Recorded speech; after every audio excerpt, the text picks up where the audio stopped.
Abatuye mu mujyi wa Karongi bishimira ko basigaye babona amazi meza ahagije nyuma y'imyaka myinshi bayabona rimwe na rimwe mu buryo bw'isaranganya. Ibi byabaye nyuma y'uko WASAC yubatse uruganda rushya rutunganya amazi rwa Nyabahanga rufite ubushobozi bwo gutanga metero kibi ibihumbi 2 by'amazi ku munsi. WASAC yakoze igikorwa kiza, amazi araboneka iminsi yose keretse aramutse habaye nk'igihe cya pane.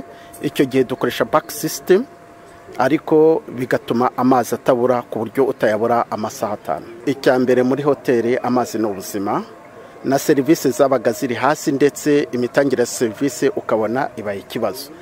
Ariko ubu ngubu biragenda bigaragara neza ko n'abagana amahoteli nta kibazo cy'amazi bagira kandi meza. Twe dufite ikibazo cy'amazi gikomeye cyane, aho kugira ngo tuyabone byabaga bitugoye pe. Akaza rimwe tukamara iminsi 3 twayabuze, abakiriya bagenda batongana ko tutabona amazi, so ugasanga ibyo bibazo byose byagenda duhura nabyo. Ariko bamaze gukora runo ruganda bakoze, twahise tubona amazi. Mu by'ukuri ari ikintu cyahindutse gikomera cyane. Twabashaga kugera hano tukayabura, ariko twatangaga amaraporo ko amazi tuyabura, bakatubwira ko ikibazo cy'amazi bagiye kugikemura. Mw'icyo gihabura abana bazaga kuvoma ugasanga bari kubyiganira hano, ariko ubaho amazi yabonekeye, amazi ntago bakibyigana, baravoma bamara kuvoma bagataha nta kibazo. Umujyi wa Karongi nk'umujyi w'ubukerarugendo ugenda utera imbere umunsi ku munsi. Uruganda rwa Nyabahanga rwaje mu buryo bwo gushaka igisubizo cyihuse ku kibazo cy'amazi cyagaragaraga muri uyu mujyi, by'umwihariko mu mahoteli. Umuyobozi w'ikigo gishinzwe gukwirakwiza amazi, isuku n'isukura WASAC ishami rya Karongi, Bwana Mwikarago Justin, arasobanura icyo uru ruganda rutunganya amazi rwaje gufasha abahatuye n'abahakorera. Uruganda rwaje ku gihe ruzarukiye muri kibazo cy'amahoteli, cyane cyane ko muzi ko Karongi ari agace k'ubukerarugendo. Tukabona amazi cyane cyane ko twari dufite amazi make cyane cyane aturuka ku ruganda rwa Kanyabusage rwantu waruhagije. Kugeza ubu uru ruganda uko muruzi neza, uruganda ruduha metero kibe 2,000 ku munsi. Byatumye icyambere service bafata buguzi bacu amazi yari yongereye.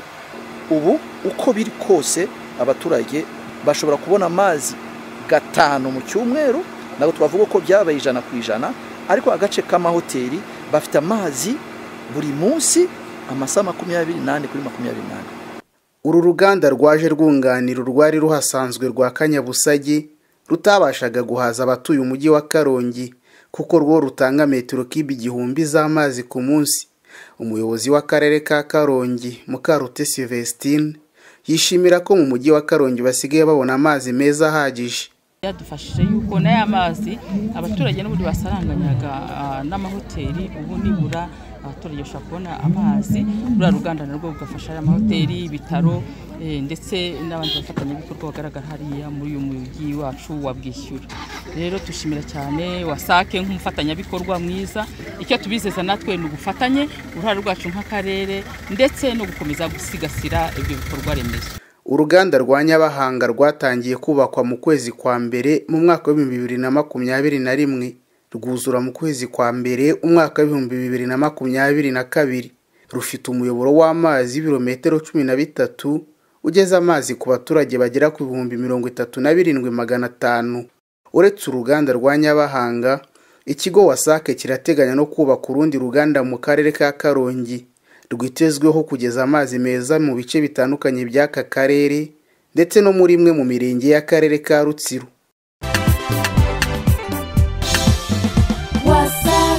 WASAC, dignifying life.